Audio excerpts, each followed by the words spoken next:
Yeah, for sure. All right. Sweet. Should be all set up. Hopefully it goes well. There you go. I think we're on, Bella. We're on. We're back again. On. How you going, guys? What's going on? Welcome back to another episode of Down Unders. Brody, what's been happening, bro? Off season's been way too long, my man. Welcome back. It's always too long, brother. Too long without footy, and you got to try and pretend to like some cricket. That's what I'm gonna say. Yeah. What'd you get up to? What was the sport that filled in the space of rugby league in your off season, brother? Probably a bit of NFL only, to be honest. That was the only thing I really got into. So, and that's the only thing that got me through. Cricket, not so much. Can't really get around it. So, yeah, 100%, bro. Are you excited for the Super Bowl coming up? Obviously. Yeah. Obviously, Super Bowl's big time of the year. The entertainment, the world fiesta that it is. Yeah. Nah, it should be amazing. Who you got in that, you reckon? I'm going the Patriots. We going Patriots? Yeah. I like the story of Sam Darnold and the Seahawks. I'm holding on. I'm thinking Seahawks because I always hated seeing the Patriots win growing up, but he's a ginger, isn't he? Anymore. Who, Sam Darnold? Yeah. Don't bring this in the ginger crime here, brother.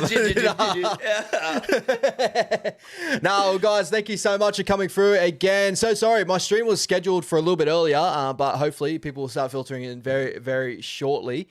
But my bro, we may as well start off with, how long, as I said before, how long of an off season and that, and what are you most excited for? Trials are coming up very, very shortly. Your boys playing in the first bit of trials because your boys are traveling to Vegas. How excited are you to watch your boys get out there and see what they got? Yeah, I've seen the team list come out yesterday, and not a whole lot of NRL experience there. So be good to see some young up and comers. Jack Underhill, Sam Hughes is named, Zion. So a couple of younger boys that I'm keen to keep an eye on to see if they can crack NRL at some point again this year. So keen on that. Yeah, I think I'm really excited just to see what younger boys you continue to unearth. Like Jack Underhill's a big one that we spoke about a lot last year, hoping that maybe we could see a little bit more out of him or get his debut. He didn't make his debut last year from memory, right? I think that was Jack Todd that made his debut. So correct. Shout out to the young fella from Sunny Coast. I only found out recently he was from the Sunny Coast, or Jack Underhill. Yeah, he's a Coast boy. What was it, Falcons or Kiwana or something? I think Mountain Creek last time I saw. Okay. He's from those ways anyway, so I'm sure he's a Falcons boy in some sort of sense. Yeah, they all kind of pass through there, don't they? Yeah. Shout out to Jose. Welcome back, Bella. Welcome back. Thank you so much. SC team reveals Ash or next week. Yeah, maybe we're going to go probably a week prior to the NRL season. What do you reckon, Brody? Yeah, I think so. Maybe we'll drop some names throughout the show and slowly tease it, even though it's probably going to change from now to then anyway. What's going on, Tars? Thank you so much for coming through again, guys. So sorry for the cold start. It's been a little bit, but we just wanted to kick back off of the stream again and see how we go. And we're just excited to see all your faces back again because me and Brody have been missing this for a little while now. The off season, as we touched on just before, has just been a little bit too long. Hey, my brother. Yeah, way too long. Good chance to reset though, but straight away rushing around today to get this started for you guys. I'm living here, there, and everywhere at the moment, so it's a bit of a struggle, but we're getting it sorted. And yeah, really keen to see all you guys in the chat again and have another fun year like we did last year, and just keep building. We're going to go for a bit more of a relaxed vibe this year with how we structure everything, but just means more time talking to you guys on the chat and answering any questions you guys actually want to know the answers to. So yeah, keen. Yeah, 100%, brother, 100%. Shout out to Jose in the chat. Good to see you, big dog. Brody, big dog. Look at that, man. Stop it. I'm about 60 kilos ringing wet, mate.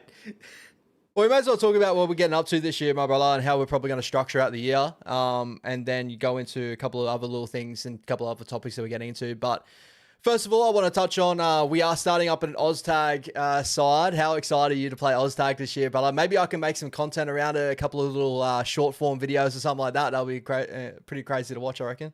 I think so, brother. We'll make sure somebody on the sidelines always recording for some highlights, get some clips. But yeah, very excited for that. Obviously, haven't played footy last year, and probably not going to go back this year. So it's good to get that sort of feel again for the game, actually playing, but without having the long recoveries of tackle. So We're saying that. Yeah, I was going to say, what is going to be the one thing you miss from full contact rugby league and the one thing that you won't miss from full contact rugby league? the contact and the contact. It's both, brother. I love it, but I hate it at the same time. So Lockie's in the chat as well. Shout out to Lockie. Thank you for coming through again, my brother. As enjoy always, the train ride home, my brother. Yeah, enjoy the train ride home, brother.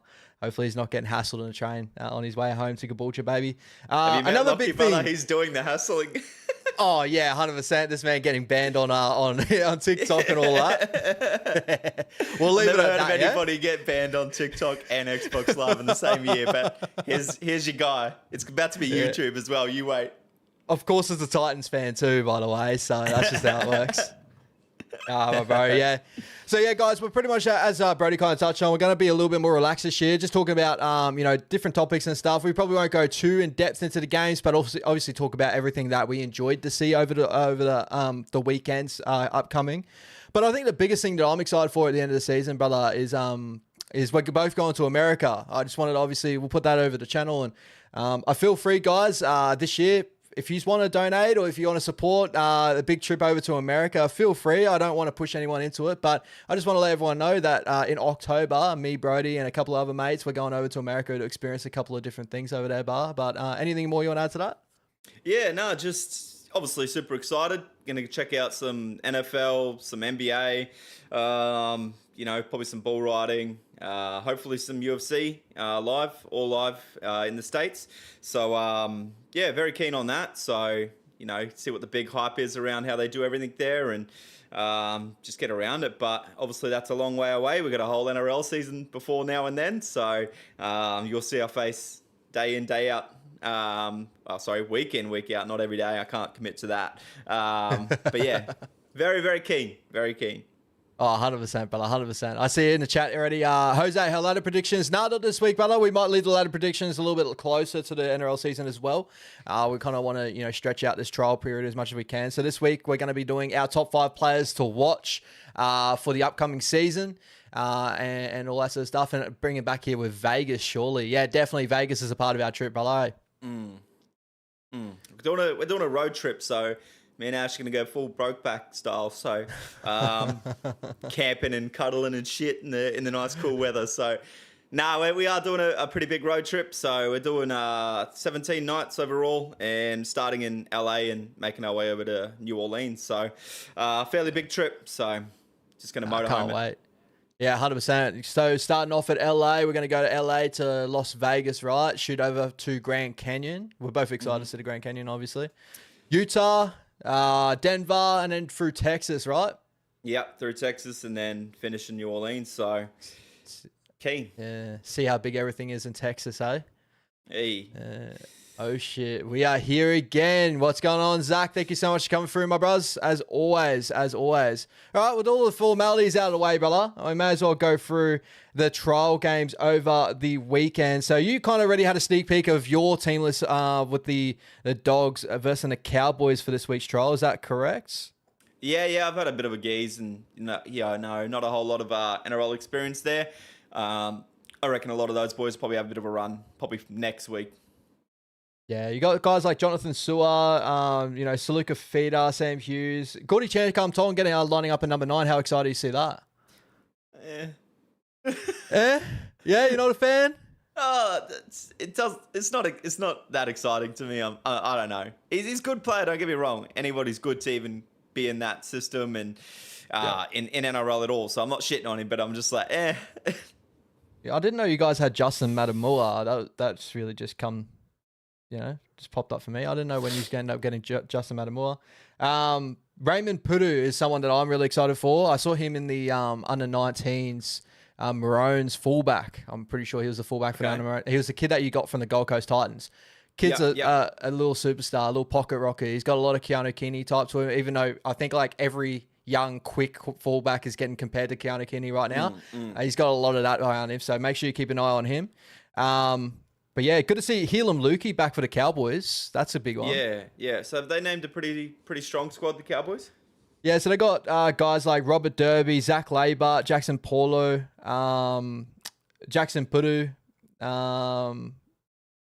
Jake Clifford has, yeah, so they've got a decent squad. Thomas Yeah. Michele is the captain.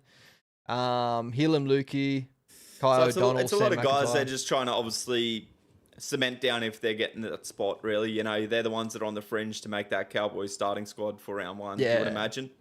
100%. Credence Toyard, you know, those are the names that are wild. But I'm really excited to see their fullback, Mason Barber. I'm pretty sure he was the Kibra fullback from memory. That was killing it in the schoolboys comp at the end of the season. So keep an eye on that. He's definitely a big talent. But the you looking too much into the trials, but how do you kind of read trials? I think we kind of touched on this last year, but it's always good to go about this all over again. Yeah, you can't really. I mean, like, look, the doggies probably haven't named one of their top. Well, what is it? Fucking 19 now. We'll get into those rule changes, but your top 17? You know, that's probably not. None of those guys are probably going to be starting for the doggies this year. You wouldn't imagine. So, yeah, you can't take much from trials at all. Let's be honest. No. And all you can take from it, I guess, is just the junior talent that you get excited for in the future. Well, I think that's the biggest thing, right? It's just to see, I guess, those guys out in the football field, see what they've got, see how they're feeling in the offseason, how they've trimmed down. I think that's the biggest thing you can take from trials is probably just looking at them and seeing, all right, they've looked like they've taken off-season pretty seriously this year or something like that. But most of the guys these days is that professional that you don't really see too many slobs coming out of the preseason, right? Nah, and if you do, you got some concerns, eh? Yeah, 100%. Moving over to Dragons and Newcastle Knights, brother. A couple of big names obviously being named here. Tyrell Sloan playing fullback in this trial. You got Christian Tuipulotu and Setutu in the wings. From what I heard in the offseason, there was a podcast or whatever that Stan Flanagan came out and said that David Fale and Setutu would probably be the starting wingers. That's obviously may change. Who knows? Obviously, this is trials, but if Christian Tuipulotu's getting played at the moment, means that he's still getting a look in at least, right? Yeah, definitely. Or, you know, got to show something in the trial and be selected by proving that he deserves to be there. So, yeah, that's what trials are good for, I guess. If coaches run sure on who's starting where, it's there you go prove it to me. Pretty much. And they're probably just getting a couple of runs into some people's legs here before they go over to Vegas. That's the reason why they're doing these first two games to start off. And then we have a full week of trials next week. And the boys that go to Vegas. And I'm pretty sure we have All-Stars at that period too, don't we? Yeah, it's on the 14th.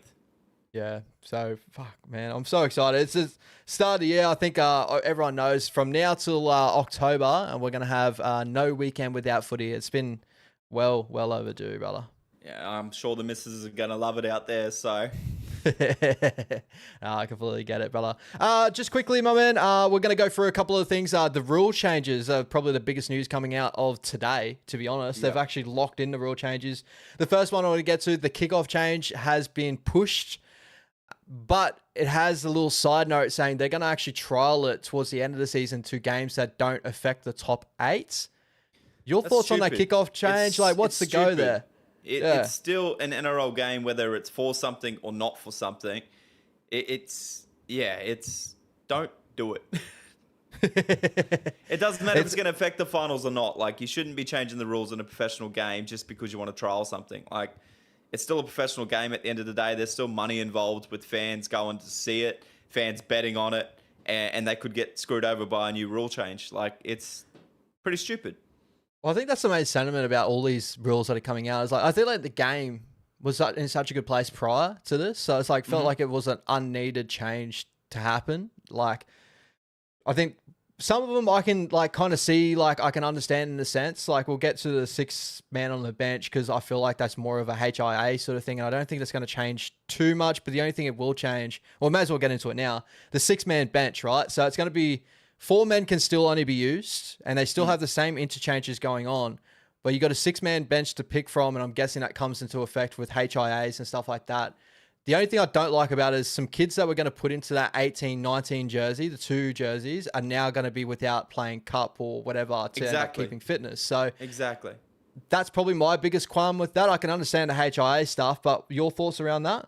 Yeah, I'm in the same boat as you. Everybody hates HIAs. It's very unfortunate, but we dealt with it this year. Teams weren't really too handicapped with it. You know, obviously some games are more than others. Like the Warriors got hit with HIAs in one game. The Dragons did. The Dragons, that big to play. Yeah, so that does happen, but shit happens. You're in a professional sport, you know, like it's the same as two UFC guys go out there and one breaks their leg in the first 2 seconds. It's unfortunate, man. It is what it is. So it shouldn't be just a. And I understand they're trying to make the game better so that way you have a better competition by doing that. But I look at it as the players, like you're right, that are sitting there. It's sad enough the 18th man dude, let alone now 2 dudes. So. Yeah, and I think who was the coach that came out? It was a coach that came out and said there will be. I think it's Craig Fitzgibbon came out and said there will be some strategic emphasis on it as well, in the sense of like. So what I'm gauging from this rule is there's 6 men on the bench, right? During the game, a coach can watch out how the game will progress, and there's certain guys that will sit on their bench. Maybe let's say there's a utility player or a 7 or something like that. That if there's an injury there, they'll just won't play a forward for the game, then they'll just put that guy on. So there's a choice of that instead of saying, oh, there's only 4 you can choose from. The other 2 are pretty much 18th men, is what it used to be. He's pretty much got an option to go, all right, so I'll leave a forward to stay off the game for the whole game, and I'll chuck someone else on for that period, right? That's the best way I can explain it. Yeah, pretty much. Yeah, it's like, oh, if you're down, you don't really want another forward to come on. You need some X factor. You chuck somebody out there. Or, you know, if you're winning by a cricket score, you could give a young guy a go sort of thing and rest somebody. Yeah.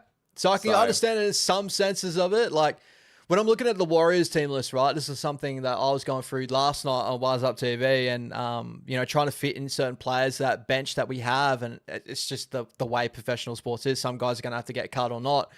But it actually could make and break certain careers. Like it's pretty much, not to say the death of a utility player, of like, you know, the use of having, you know, these Connor Watsons and stuff of the type. If you carry a halfback or something like that on the bench, or an out and out hooker to cover that role, you can use those comparatively over to the guy that can play center, fullback, wing, everything. You know what I mean?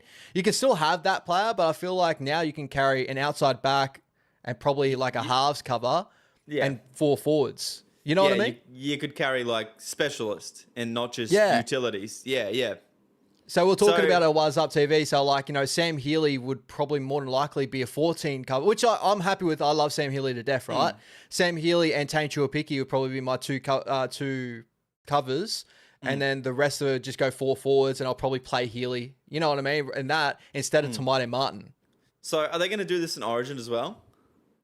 I would say so. If it's an NRL rule, it'd have to go into Origin as well. Well, is it? Because they're wanting to trial rules just whenever they feel like it. Yeah, that's fair. So yeah, that's the stupid thing, is they're just picking and choosing when they want to influence shit. And that's the same with the rules all year long. Even the rules we've had for a long time. They pick and choose when they want to enforce it. Like a sin bin for a high tackle. They pick and choose on the player, the time. It's just consistency. Whatever you pick, just consistently stick with it. Yeah, and if it does affect Origin, obviously it'll jump into Origin. I feel like that does change a little bit of the framework of Origin as well, right? 100%. It's about who's tougher, and now you're taking that away because you can just pick from whoever the fuck you want on your bench. Like, it's shit for Supercoach. It's shit for betting. I think that's the big one, right? I think the Supercoach one is probably where it's going to hit the most, is when we're picking our like loops and stuff like that. We have no clue now of like who's actually going to play or not going to play, because he can sit on a bench and it's totally up in the air if the coach wants to play him that day or not. Yeah, same with your bench players. You know, if you're picking somebody that's not a starter, like if you've got a cheapie, they mightn't get a run at all, and you've selected them as a reserve. So, but going back to the kickoff one, what do you think about that? I don't like that rule at all. We're not under sevens. We're not going to give the other team an upper hand just because they're not good enough to defend 6 tackles. But here we are. We're giving them the option. What kind of option is that? I find the opposite, in the sense of like, I think it's a benefit, not to say a benefit to concede the try, but in the sense of like the whole point of rugby league, and like, not the point of it, the point is to score tries. But from what I grew up and knowing about rugby league, field possession means so much in anything. So, you know, you're scoring the try, but you're also at a, not to say deficit, but you get the ball back or the opposite of the field and you've got to work back up. Like if I was to say like, you know, you got to kick off and then I'll go, all right, I want the ball back again. It doesn't always turn out to be in your benefit, right? If you're the Penrith Panthers and you hear you score a try and the other team goes, oh, I want the ball. Now the Penrith Panthers is going to be like, all right, all good. So I'm just going to trap you down the other end, get the ball back in good field position and attack you again. Like it doesn't benefit as much as what people say it would. Do you kind of get where I'm coming from? Yeah, I get where you're coming from, but nonetheless, it's 6 less tackles they have to make. Yeah, I can get that. I just feel like the game's gone to a position, like you look at the Panthers, you look at the Dogs, you look at the Warriors, like a lot of our frameworks come from kicking down the end of the field, trapping teams down the opposite end and getting the ball back in better field position, right? So if a team goes, after we score on them and they go, all right, well, we want the ball back anyway, we'll just lick our lips and be like, all right, we'll just trap you down the other end. So if you can't score on us from the opposite end of the field, then you can't score on us either way.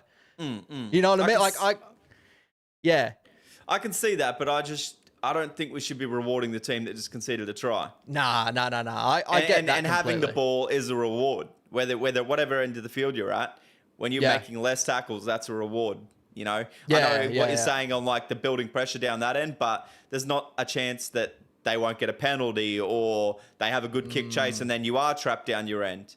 You could get a HOA off the kickoff from one of your forwards going down there to try and tackle someone off the kickoff. How many times have we seen that? So these are all things you got to consider as well. So I don't understand why it needs to be changed. I really don't. If you are not good enough to make 6 tackles and get the ball back that way and work out of that, that's your own fault. Teams train to be that good to build that pressure, and you're kind of like releasing it a little bit for the team because they conceded a try.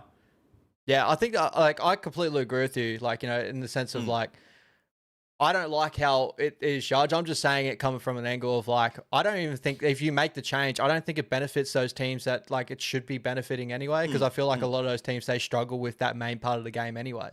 You know what I mean? The best teams in the competition are teams that actually play better field position than the opposite team. Teams that are bottom end of the ladder would rather play fuck it footy from their own end, cause an error, and get scored on either way. But I completely agree your sentiment as well. It's you should not be benefiting in any sort of way from getting scored on because that's you're doing something wrong, right? You should be keeping teams out of your end goal. You shouldn't be rewarded for it. Let's say the Wars are down by 6 against the Panthers, right? Yep. You guys score a try. All right, now you have to kick off to the Panthers, knowing that they only got to get to the 50 for Cleary to slot a field goal. Yeah. You're giving them the chance to get downfield and kick a field goal and win just because you just scored and now you've got to kick off to them. You got to think about it in games like that where field goals come into play and it's they don't need to get the whole way and score a try. They just need to get inside your 50, which you can on a kickoff, and then bang, you lose the game because you scored a try and didn't get the ball back. Yeah, it's interesting how they're going to play it. I don't know why it was first looked at being implemented. I saw a couple of things that it was to kind of push the short dropout. So teams that are getting scored on, probably inviting more of the short kickoff and not to have big kickoffs. But even in my head, I'm going, I still don't think that's enough of an option to even change that. And how many teams would elect to even go for a short kickoff when they've losing the ball anyway? I don't know. And I just don't think some things just don't need to be changed. I think it fucks with the fabric of the game in a sense of you've done wrong. Unfortunately, I'm part of that whole sentiment is unfortunately, if you're getting drowned, I don't want someone to come over and help you out. You're drowning.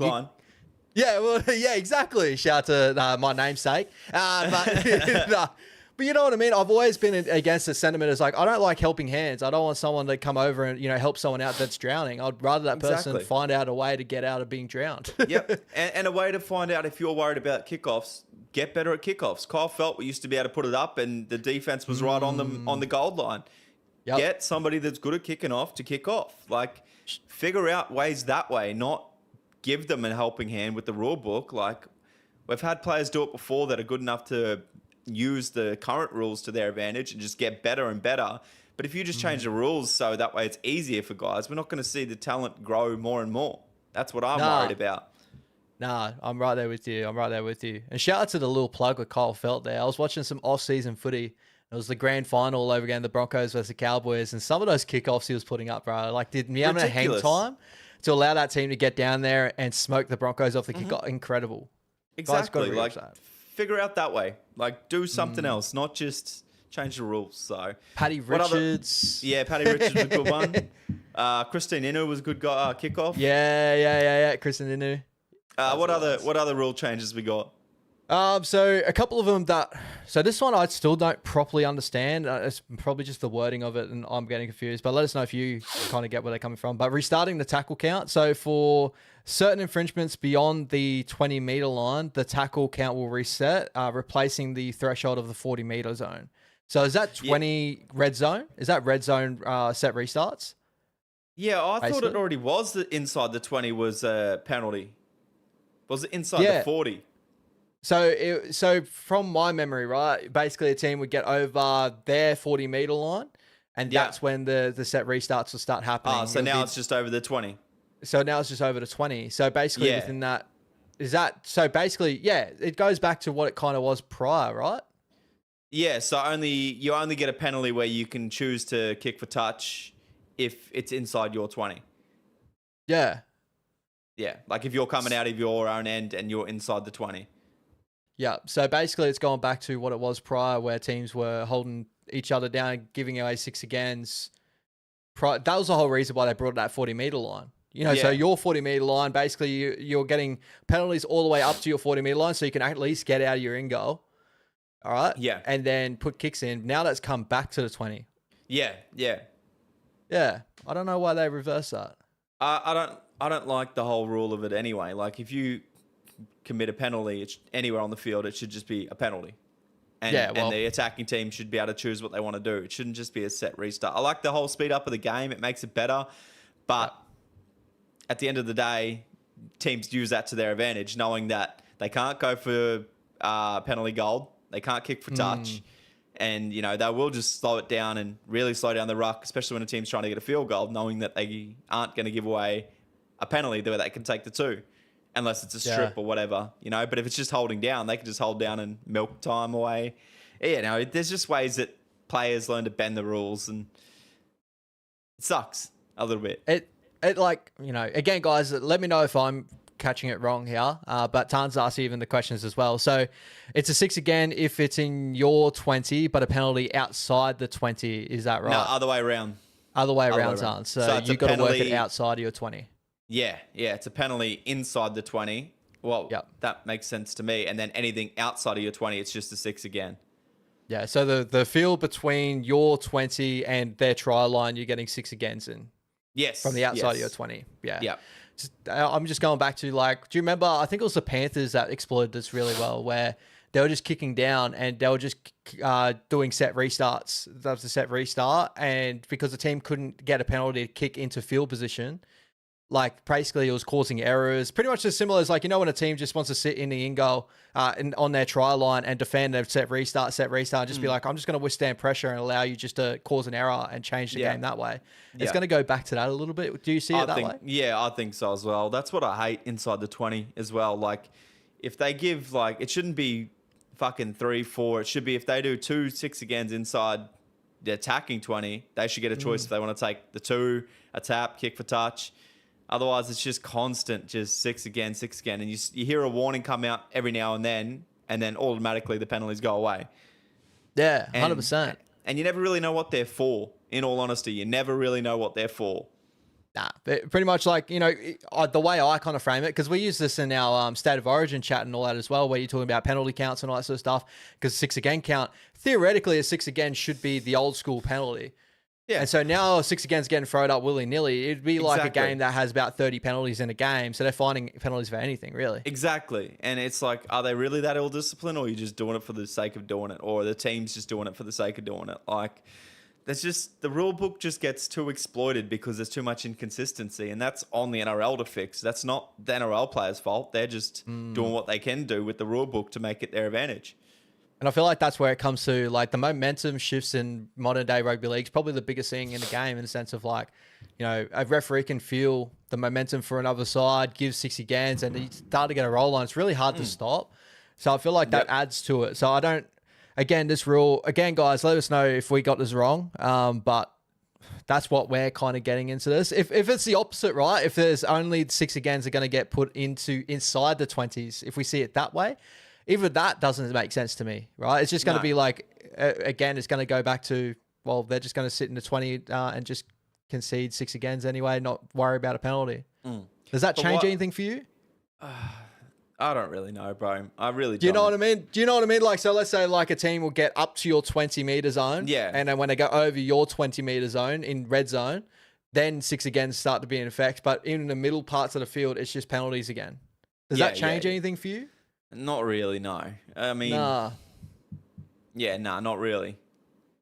That's why I think you're probably right on the first instance that it's outside of your own 20 getting out of your end. That's when 6 again to go. Surely, right? Makes sense. Yeah. You know what I mean? That's where I'm getting confused of it. I'm starting to give the referees more slack on why they can't get the rules right. It's because they constantly fucking change. Like, let's just leave it the same, get it perfect, and then change some fucking things. Instead, like, they're changing it every season or even mid-season, and the refs can't keep up. And no wonder why they can't keep up with the fucking right calls on things, because they're just always changing. So, anyway. As Tan said, most six agains are inside your 20s anyway, so it really doesn't. Yeah, there we go. These rules just muddy the waters. Exactly. That's exactly what I'm talking about, Ozier. It's just too confusing for the referees to keep up. It's tough for a purist of the game too, because the game's changed so many different times, and you got to try and keep ahead of it. Especially when you're talking about the game, you want to get it right. It's like, bro, like you don't make it easy on anyone. Like the referees, it got this rule book and it's changed again. Like that's why referees are being inconsistent as well. Like it's not really their fault. The NRL keep changing rules on them. I'm starting to feel like an old cunt just saying, oh, these fucking old days. Like, that's how I feel now. It's like, oh, the good old days. Like, it's changed so much just from when we started watching footy to now. Like, imagine what it's going to be when we do, like, get to 50, 60. Like, they're going to be in bloody space cars and shit, zooming around the field. Shout out Rocket League. God. All right, the next one, brother. Trainers. So this one... Well, I'm going to read it out first before I say anything, but trainers will be restricted from entering the field of play to prescribed and clearly defined circumstances. This will ensure player safety remains the priority while reducing unnecessary intrusions by trainers carrying messages. So basically a limitation on the trainers. I think that's okay. Don't be on the field at all unless there's a HIA, and the referee needs to stop time for that. Yep. I'm right there with you. Well, not stop time, sorry. If it's clear as day, like the player is injured. They can't just be behind or walking with somebody, giving them water. That's if the players are somewhat needing a breather or need some water or a bit winded or whatever, they're to go to the sideline and get treatment there, not the trainer come on just for the sake of coming on to slot play. How many times have we seen them get in the way this season? So yeah. Exactly. So again, I think we're that's not under sevens. We don't need a bloody coach on the field with us. Shout Alf. Yeah, literally. He's back at the Broncos now, isn't he, Alfie? I think last time I heard. I couldn't tell you, brother. Yeah. Shout out to Johnny Pride in the chat. Johnny, if you're a real Broncos fan, let us know. He's not going to let us know.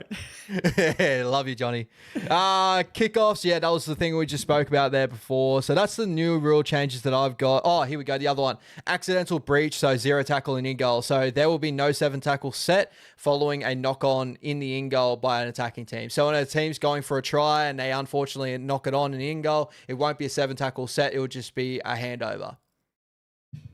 Why? I'm guessing to incentivize attacking play in the sense of like, just go for it. Like, you know, wingers scoring in the corner and knocking the ball on into the in-goal, stuff like that. They want that to be more rewarded than it is negative, if that makes sense. I thought it's only a 7 tackle set if they drop the ball and the other team picks it up and it plays on. But if there's a stoppage, it shouldn't be a 7 tackle set, right? I'm not too sure. I'm pretty sure that's what it's changing to now, where so when you knock it on in the end goal and it's a changeover, that ended up being a 7 tackle set from that point. If you knock it on anywhere and play like a double knock on and play stops or whatever, it shouldn't be a 7 tackle set at all. It only should be a 7 tackle set if you pass to me, I drop it, the other team picks it up, play on. That's a 7 tackle set.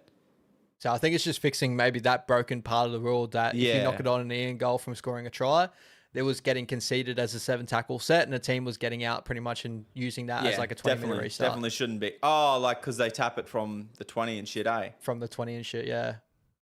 I'm pretty sure from my knowledge. Yeah, that makes sense. Well, yeah, that's fine by me. It should only be a 7 tackle set on the 20 if you kick it and it goes dead because that's your fault. Yeah, so I'm saying I'm thinking that's just going to get called as a handover. So probably 10 out. You start off and you go from there, maybe, or I'm not too sure from that, but I'm pretty sure now it just incentivizes that you're going for a try and you knock the ball on an in goal. It's not a 7 tackle set from the 20.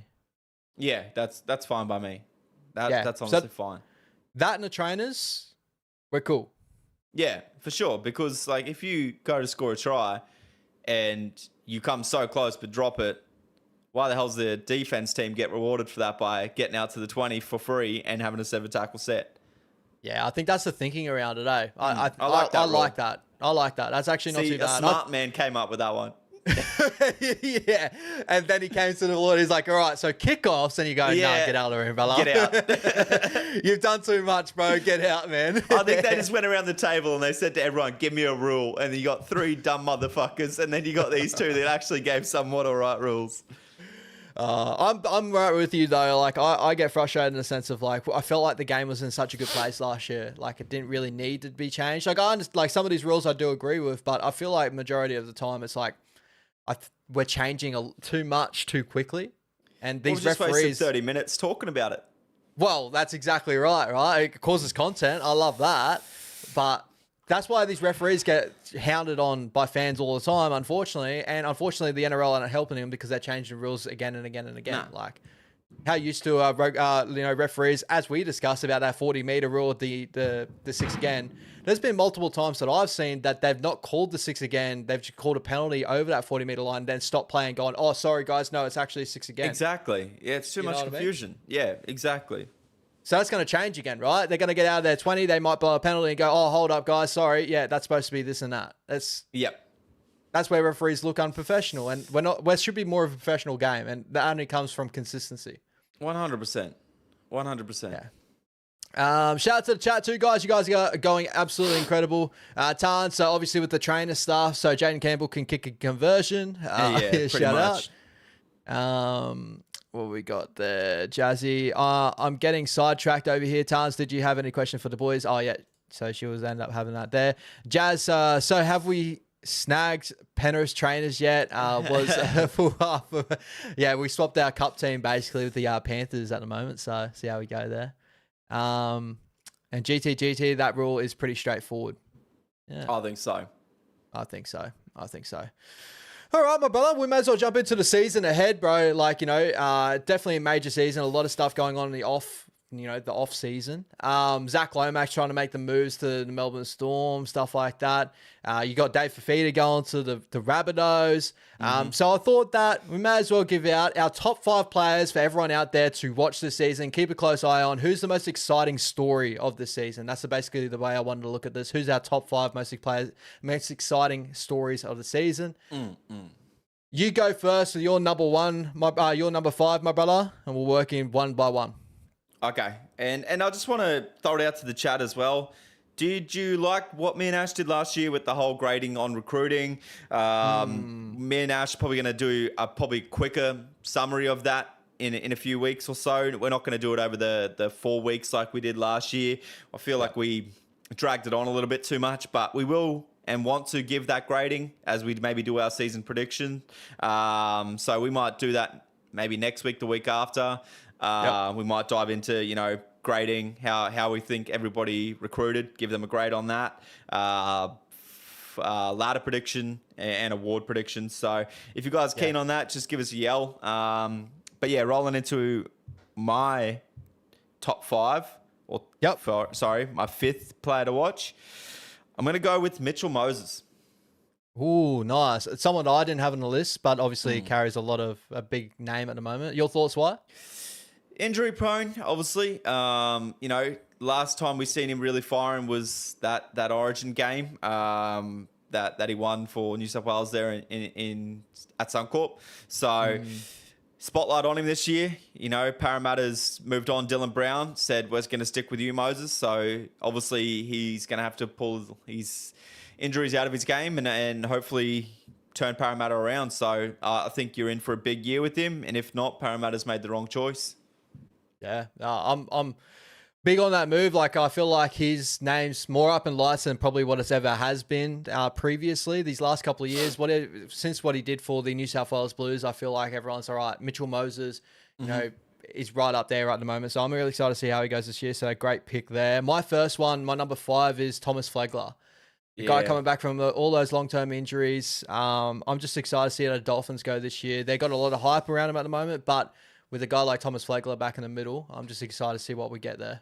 Yeah.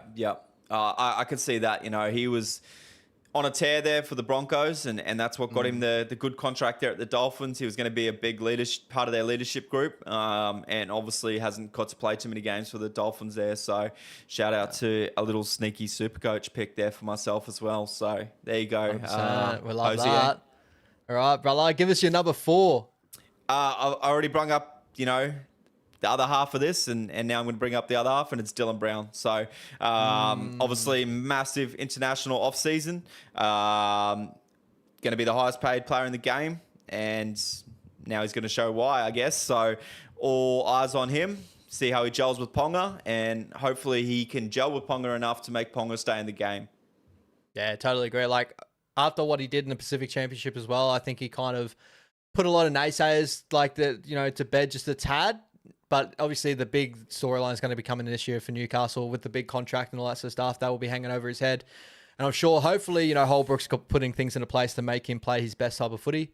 But I like that pick. He's actually a little bit later on for me, but I like the pick there. My number 4 is Dave Fafita. I feel like, just seeing him in our Rabbitohs colours, see what he can produce there under Wayne Bennett. That's probably my most excited part out of all this. And hopefully he can get back to top form and maybe get back into the Origin arena. So having another guy of his ilk and playing, good football, I think that only helps the Queensland Maroons mid-season as well. Yeah, look, I would have preferred to see him go to like the Roosters. I really would have, and see how he goes there. But I guess the Rabbits will have to do. And yeah, definitely super excited to see David Fafita fit, ready, and firing. Everybody loves to see that, so it's great for the game. I wanted to see him at the Panthers, bro. When the Panthers move first popped up, I was like, I didn't really want it, but I did want it in a way. Yeah. Like, I was like, that's going to be gnarly, but you know what I mean? That would have been crazy. Nobody wanted that. But in the chat, make sure you guys post up your top 5 as well. So we can keep that live there with us and give a couple of shout outs. Yeah, 100%, brother. Who's your number 3?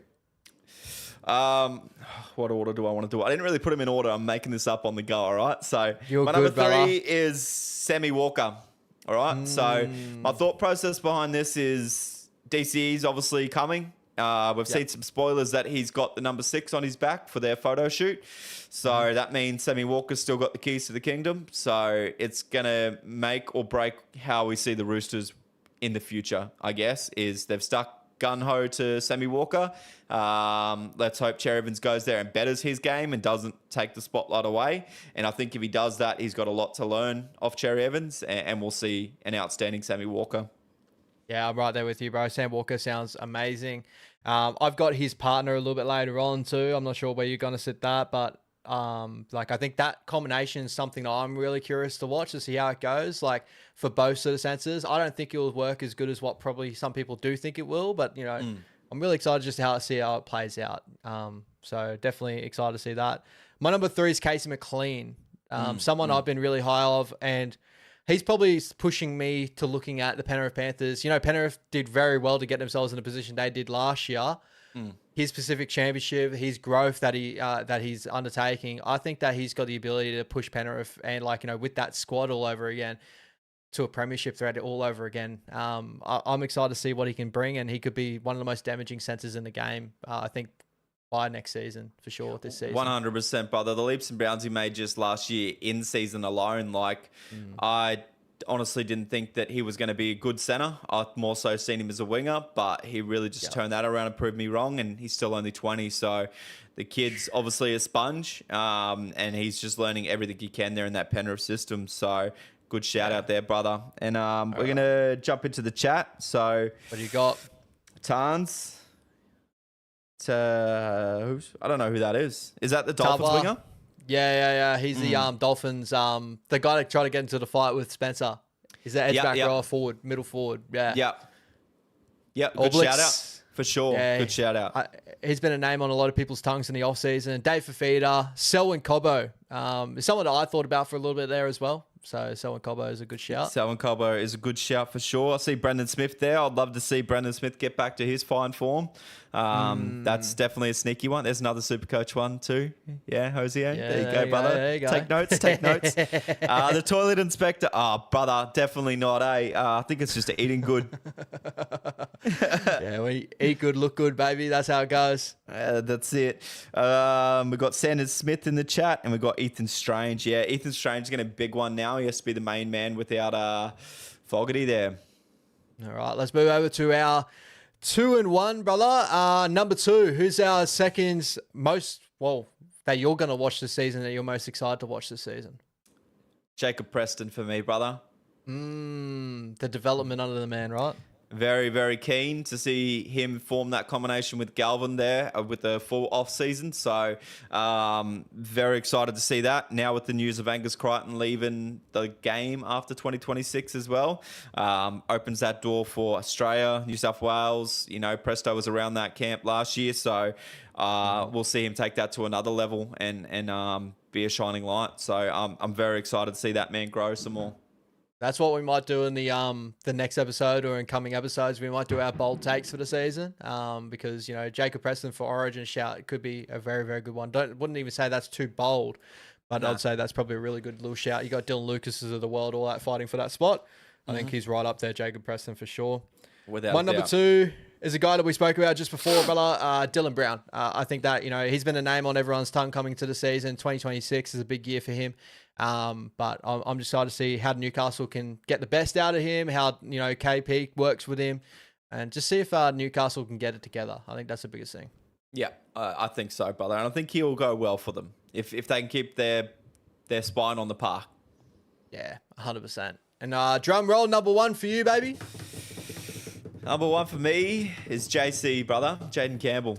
Jaden Campbell. Yeah, big man. Yeah, I loved his game last year. You know, at his first season with number 7 on his back, fully, no distractions. Obviously, a lot of pressure on the Titans to perform, sacking Hasler or letting Hasler go, technically not sacking him.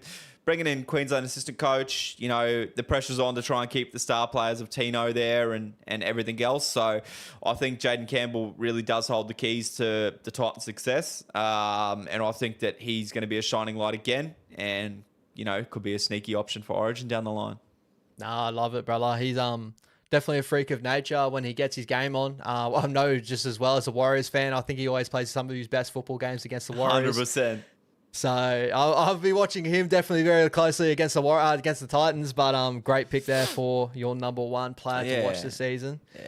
My number 1, brother, I let him know a little bit earlier there, but DCE. I think it's a big one here, whether the Roosters go well or not. I think that DCE is going to be someone I'm really keeping an eye on to see how he fits with Sam Walker. I think that's a big thing for my top 5 as well. I was looking at is like curiosity. I'm curious to see how this works because the one thing I wanted to give to you, bro, is I felt like we came off a year of last year where we were discussing so many different combinations and how certain things don't really work. But it feels like the Roosters are continuing going down the track of certain things that don't look like they should work. They're trying to make work. Do you kind of agree, or? I kind of do agree, and I got a feeling of how this feels to me on why the Roosters made this decision. But I want to hear your thoughts first. Why do you think they've made this choice to sign DCE? To be honest, I feel like it's more of a leadership thing to help out Sam Walker. But like they had that with Luke Keary as well prior, and that didn't really go as well. I think that DC plays a very similar brand of football to a young Sam Walker, like when DC was very young. So maybe that was a bit more of a, you know, helping him out to get into like, you know, bigger roles for the Maroons, stuff like that. But where's your head at with that sort of stuff? Because I'm still kind of stumped with it. Mine is desperation. It's desperation to win a grand final while they've still got the likes of Tedesco, while they've still got the likes of Angus Crichton, Victor Radley. These are all guys that are going to expire very soon. Well, we've seen Angus Crichton leave the game now. So their premiership period is running out. And I feel like they're not getting as much pull with superstars as they once were. You know, they got knocked back by Salwan Cobo. They got knocked back by David Fafita. You know, there's probably a couple others in there that you could probably name. Looks like Ponga's going to knock them back and either stick to the Knights or go to Union as well. So maybe the window is closing a little bit on the Roosters' borrowing power of players. They're getting a little desperate and they need to win one now. And, you know, Trent Robinson probably would be feeling a little bit desperate with the number of stars he's had over the years and to not really pull many grand finals in the last 10 years. Let's say. Yeah. I think it might be a little bit of a desperate move. Yeah, I think was it 18, 19 that they got they went back to back, and Yeah. 20 they lost it, right? So it's like the last dance for you. Is that kind of how you're seeing it? You know, like the Chicago Bulls last dance, Michael Jordan, you know, all those boys, but you're bringing in DC. I think so, yeah, because, you know, the Roosters have never been known for breeding good talent. You know, they've lost Manu now, they've lost Suoli'i, you know, and Knowing Tuase's leaving.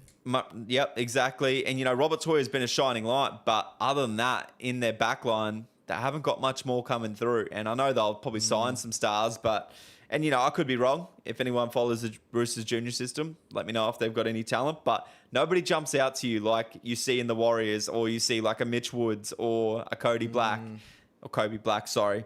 So, yeah, let me know. And I love that shout tons of Cam Murray. Everybody wants to see Cam Murray have a good season.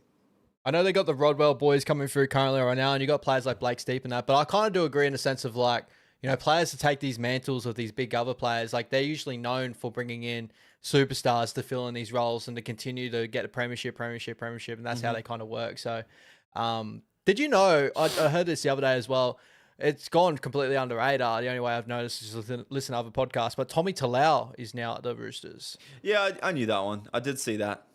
Yeah, I totally missed that. I think that's actually a pretty good signing for me. Like, Billy Smith is someone that's been dealing with injuries for pretty much majority of his career. He followed Surges, correct? I would say so, yeah, because Yeah, they're together. So yeah, that wasn't that at the end of last year that happened? That move? I thought he was still at Manly last year. He just wouldn't get a run, but maybe I was wrong. Maybe he was moved a little bit earlier. I think it was the end of last year that rumor got spun around and then he was moved. Well, maybe he didn't move, but it was definitely spun around and it's clearly gone through now. So, but yeah, I like your thinking there, brother. You're right. Like Billy Smith's obviously a worry. Who they're going to replace Daniel Tupou with when he's on the way out, and Marky Mark. So yeah. Honorary mention, Leo Thompson, Brody. Are you excited for Leo? How are you feeling about Leo as a Bulldogs fan? Not over the moon. It's not a James Fisher-Harris signing. But prove me wrong, brother. Prove me wrong. I'm really excited for it. I'm excited to see how that guy pairs up. I feel like he's got a bit more Fisher-Harris than probably what he's had preview. Oh, like, yeah, I think definitely. You know what I mean? So, like, gives a little bit more grunt to that forward pack. And apparently him and Satilli are getting really close. And those boys are going to be the Bang Bros. But we'll see how that goes. Look, I'm excited for the big body, 100% meter eater. You know, he's had some really great performances. But, you know, it's hard to judge someone coming from the Knights, who are a very inconsistent team, to see if this guy's got it. But he definitely has shown the signs of it. So it's just about consistency. So if any system can do it right now, hopefully it's ours. Another big storyline here. Cam Murray. Good to see Cam Murray coming back. Yeah, I just gave that shout before. Like, everybody wants Cam Murray to have a good season. Yeah. A little bit earlier, did you say anything? Yeah, here we go. Royce Hunts. Where does Royce Hunt and Bunty been impressing the Tiger squad? Royce Hunt can do one. I already thought he should have had a good year last year. But Bunty, bro, apparently he killed preseason. Like, he was the MVP of preseason. So I would love to see that relay into actually getting rewarded, because there's so many times where you see guys have absolutely outstanding preseasons and the coach still doesn't give them good game time. Like, I hope that Bunty actually gets some good game time. Fingers crossed, bro. Like, I've always been a big fan of Bunty. I love what he brings. And I think we kind of outgrew Bunty in a sense with the Warriors, but someone like the Tigers that are building up and trying to rebuild. Like, Bunty is such a good locker room guy. He's such a good leader that we had there for a long period of time as well. I think that he'll do wonders at the Tigers. So shout out to Bunty. I'm really excited to see him in that jersey. 100%. And that's probably one thing that I do like about that 6-man rule on the bench, just to quickly dive back to that, is that they will be able to carry some young ones. And like I said, if the game's all summed up and they've still got to change up their sleeve, they can bleed one or, you know, give them a game here and there. But in the same regard, then they will miss a New South Wales Cup game if they don't get a run. So it's that's the whole catch-22.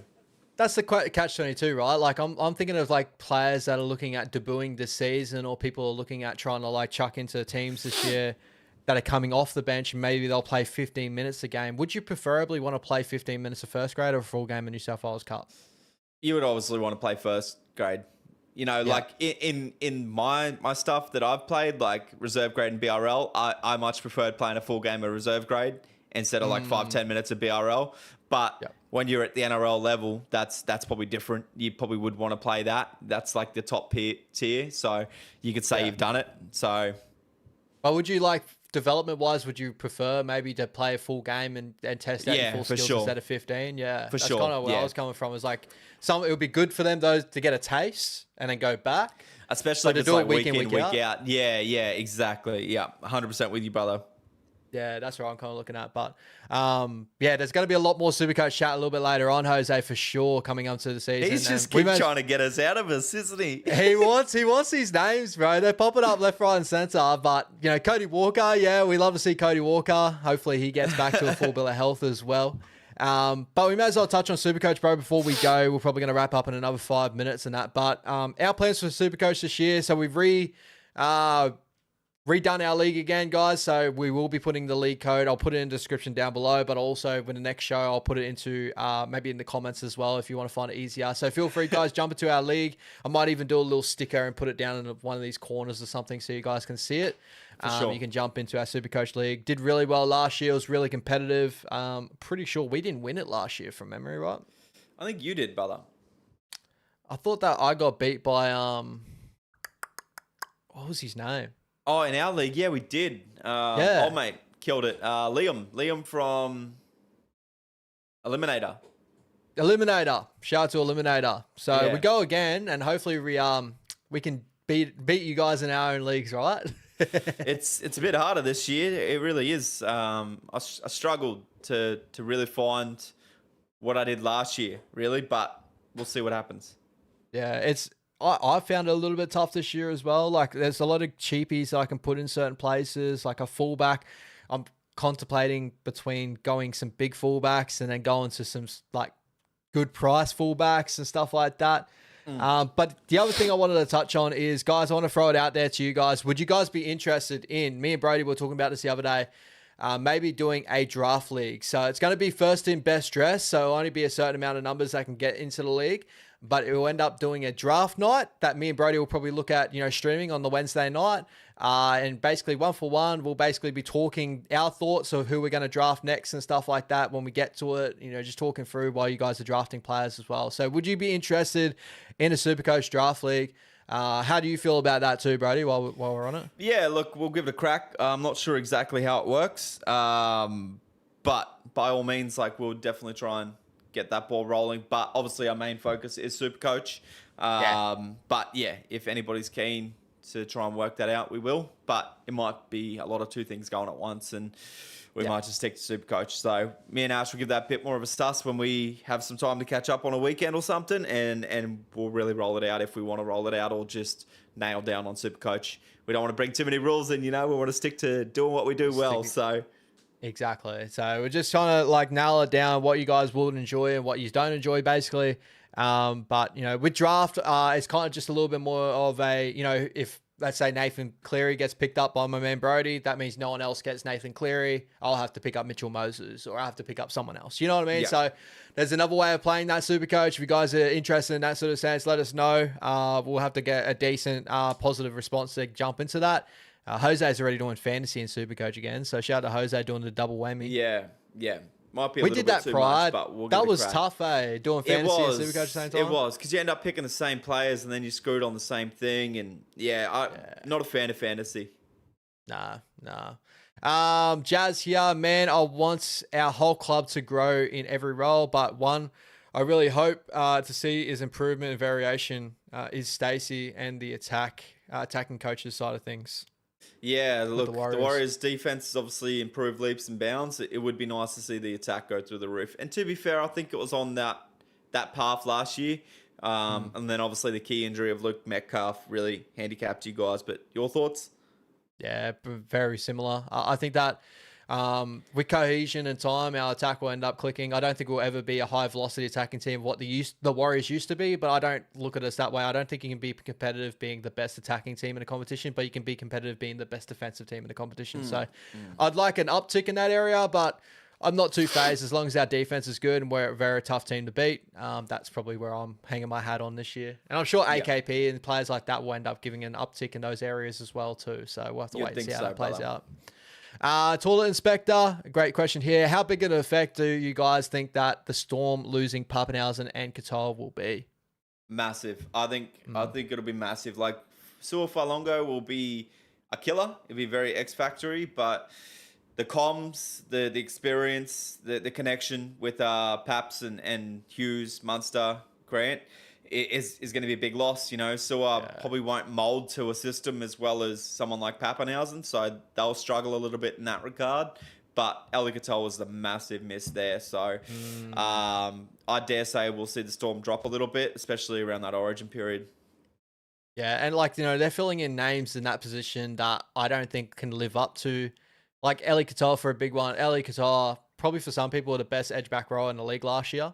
Top three, yep. At least, right? And so from the names that I'm hearing that people are looking at filling, not from the Melbourne Storm, but from fans in Melbourne Storm and that, they're saying Jack Harrington's of the world filling that position. No. You know what I mean? Like, so those names aren't really doing it for me. It's not Eli Katoa. So I think that's a big one. Pappenhausen, just backing off the back of what you were saying, Pappenhausen, like, you know, Farlongo can run the ball. Like, he's an incredible, like, footballer. He's fleet-footed, beautiful footwork, all that sort of stuff. But it's the playmaking. It's popping up in the right moments. It was all the little things to footy IQ with Pappenhausen that I think the Storm will take a little bit before they get that back again with Sua Farlongo. Yeah, definitely, brother. Definitely. Jose, Storm outside the 8, fingers crossed. I'd think so. I'd say outside top 4 is one of my bold predictions. Yeah, and I think it's pretty, like, I wouldn't say it's bold, but like I'd say, yeah, I don't see him outside the 8. I don't think Melbourne, It's I still could a never see a bold Melbourne prediction. team do that. Yeah, it is bold, right? Like, When has outside the top Storm 4? missed the top 4? Barely, and I think there was a stat out there that Cam Munster's never finished outside of the top 4 in his career. Yeah, well, there you go. So that is a bold prediction. So that's one of mine. Yeah, there you go. Yeah. You proved my point. You proved my point. Yeah, bro, like, Storm outside the top 8, I don't think we'll see that. Like, it'd have to be without Craig Bellamy or something like that. I don't see that with Craig Bellamy as coach. Yeah, it'll have to be Munster and Hughes retire in the same year or something, because now they've lost Peasant. Like, yeah, I think that's should be interesting. But guys, you're gonna have to wait and see what our predictions are, our bold predictions are coming up in the future. What do you reckon? So bold predictions, you reckon next week? You reckon, or probably do that closer to the rugby league season? What do you think? I reckon let's. What are we running next week? What are we going to run next week? Guys, let us know what you really want to run out of the show next week. I'm thinking that next week we might do grades of like off-season transfers, stuff like that. What do you reckon? Okay, so recruiting next week. Recruiting next week. What else? Probably we can nail down into. Let's go recruiting next week, and we'll do our player awards. Yep. So player positions of the year and shit like that. Yep. And then the following week we'll do ladder predictions.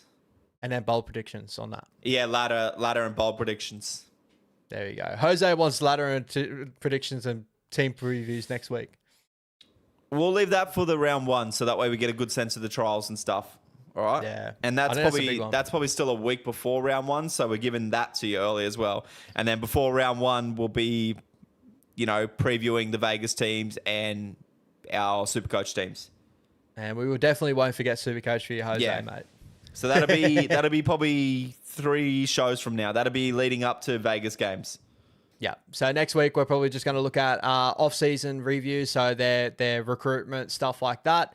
Doing awards. A little bit more grades, player awards, and then we're going to look at into ladder predictions that closer to the following week season. Yeah. Yeah. Bold predictions would mean. Be mean, but maybe hold off to see if there's any injuries that pop up in the that's the thinking we got, and the SuperCoach teams as well. They're just going to change too much from now till then, so we'll wait 100%. For those round 1 team lists and we'll go from there. So that's the month that is. Let us know if there's anything else you want to see. We'll get some trivia going next week or something. Test Ash's brain. See how we go. Yeah, see how we go. A bit slow, mate. A bit slow getting back into the game, but I'm loving being here again. We got footy again, brother. I'm very excited for that. Yeah. All right. Let's go. I'll think of a player right now, and you got 20 questions that you can ask. Okay. And I say yes or no. Like, you can ask who did they play for this team? Did they play for this team? Are they a Kiwi? Blah blah blah blah. You got 20 questions. You can guess them, and I'll make it a current player, so that way it's a lot easier. Because otherwise, all time is ridiculous. All right, let's go. And you can ask like forward, back, stuff like that. Obviously, you've probably seen these games on TikTok. Yeah, definitely. Yeah. Brother. Okay. Well, I was just giving him too many answers already. All right, let's go. All right. All right, got it. All right. Is this player currently playing State of Origin? Yes. All right, beautiful. He's got 10 questions, all right, guys, not 20. Is this player... Does he play for the Maroons? Yes. Okay, so now I got the Maroons. Is this player a forward? No. All right, so we got outside backs. This is where it gets tough to try and figure out. Does this player play for an NRL team outside of New South Wales? Yes. Fucking hell. He's on a roll. Okay. All right. Does this player play for a NRL team in Queensland? Yes. Okay, so that gives me 4 teams. Sorry, Dolphins fans. 4 teams. Plays for Queensland. Outside back. Is it Hamiso? Yes, it is. Look at how quick that was. 6 questions. I shouldn't have picked an Origin player because that just limited the pool straight away. But there you go. Shout out to Ash. Exciting. All right. Did you want me to do one too? Or? Look, you're gonna embarrass me, but go ahead. All right. I'll think of one.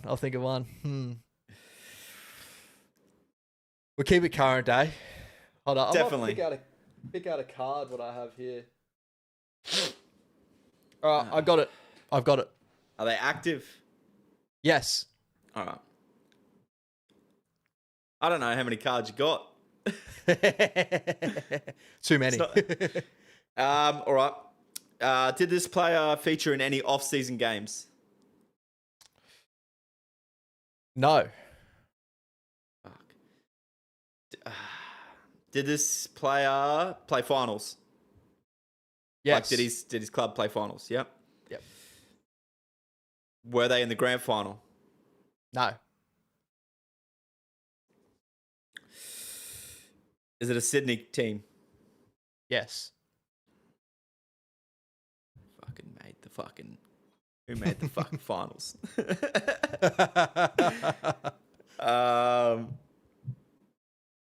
Is it the Doggies?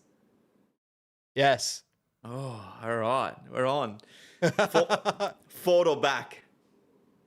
He's a back. Stephen Crichton. No. Oh. 3 more questions. You didn't tell me about getting a good card, so it won't be somebody else. I shouldn't have said Crichton.